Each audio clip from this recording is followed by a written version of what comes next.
Well, happy Veterans Day.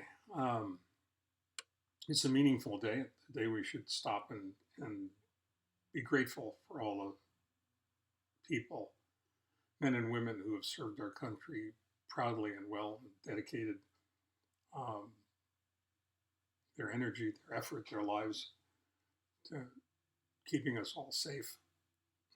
So, happy Veterans Day, November 11th, 2019. Journal 223, T+223. The title of today's blog is It's Not Working. And that was a favorite uh, mantra of our eldest granddaughter when she was younger than she is today. She would come to me with something that was broken or an electronic game that didn't work, and she would stand in front of me and she would say, "Grampy, it's not working." And the admonition, of course, was for Grampy to take a look at it and see what he could do to fix it. And I was pretty good at fixing things, so most of the time I'm successful or was successful in helping her solve her problem or fix whatever was broken. Um, I did a lot of that over the course of a lifetime. Um, in business, it's not just your granddaughter or your grandson or your son or daughter that's going to come to you with something that's not working. When you're in business, you have employees, and your employees are going to come to you with things that are not working. And when you're in an automotive repair business, like I was for those many years, people are going to come to you all the time with something that's not working. In this case, their automobiles, their cars and trucks. And they needed them working. And in the case of transportation, it's obvious, right? It's not working. It needs to work. I need to get to work. Help me. And that's okay. But I wonder how many other things in the course of a lifetime fall into your lap, either by somebody saying it's not working and asking you for your help in getting it to work, or bringing you a problem that needs to be solved that they dump in your lap and ask you to solve. Now, in many cases, these are legitimate problems. These are legitimate things that are in need of repair, and we should devote all the time, energy, and effort to them that we can to get them to work properly. But there are times, and I would probably suggest to you more often than not, where a lot of those things aren't yours to fix. Maybe you didn't break it. Maybe the problem isn't yours to solve. Maybe the obstacle that you're trying to remove in order to move towards success belongs to somebody else. When and if that's the case, I think it behooves us to back off and start thinking about the questions that we're asking. You see, when somebody walks over to you and says it's not working, in essence, they have forced you to ask two immediate questions. The first is, what's broken? What's the problem? What needs to be fixed?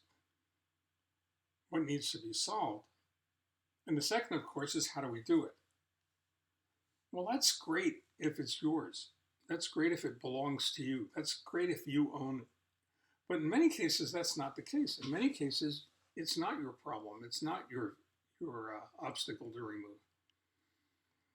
And in many cases, the questions that you start out with are wrong, and they'll get you into trouble.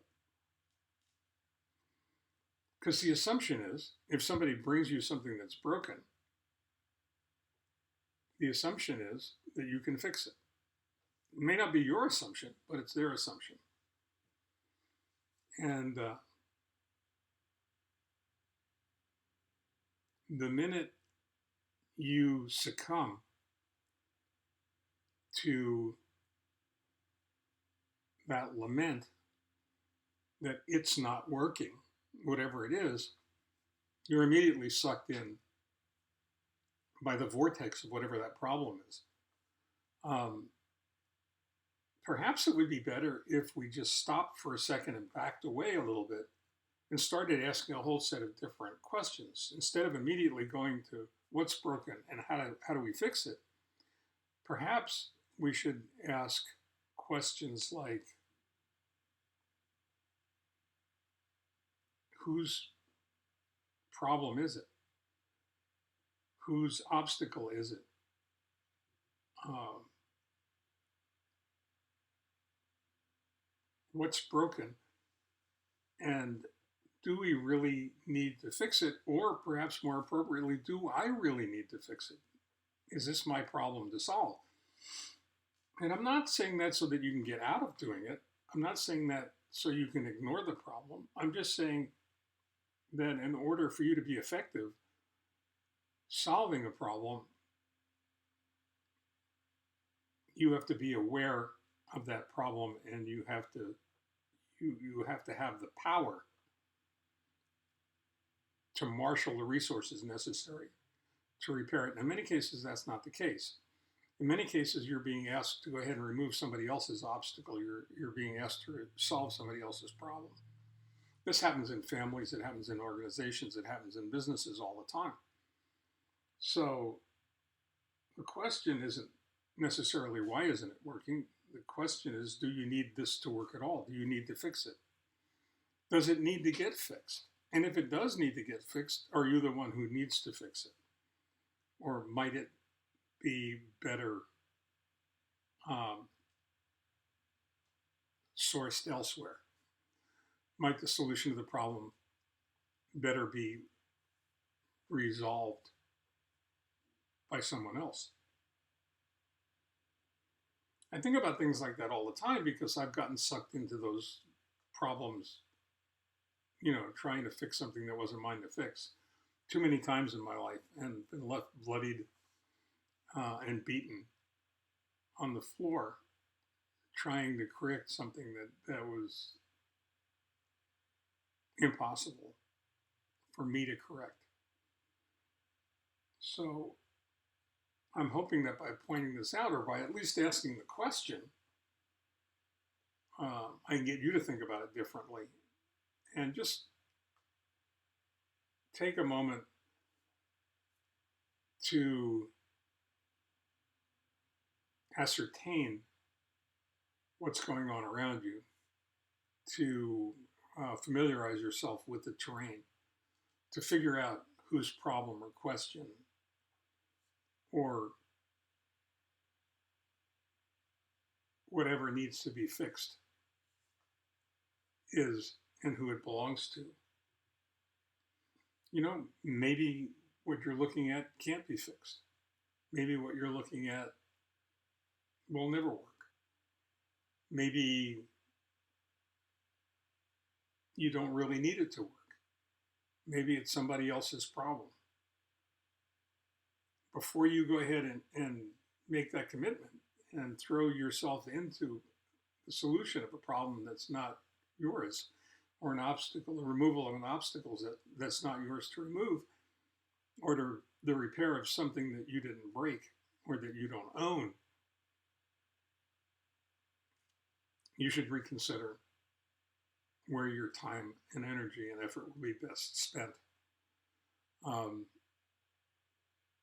Something to think about on a Monday. Something to think about on a Monday. In the meantime, stay well, take care. I'll talk to you tomorrow. Remember, if it's not working, it may not be working for a reason, and it may not be your reason. So exercise good judgment at all times.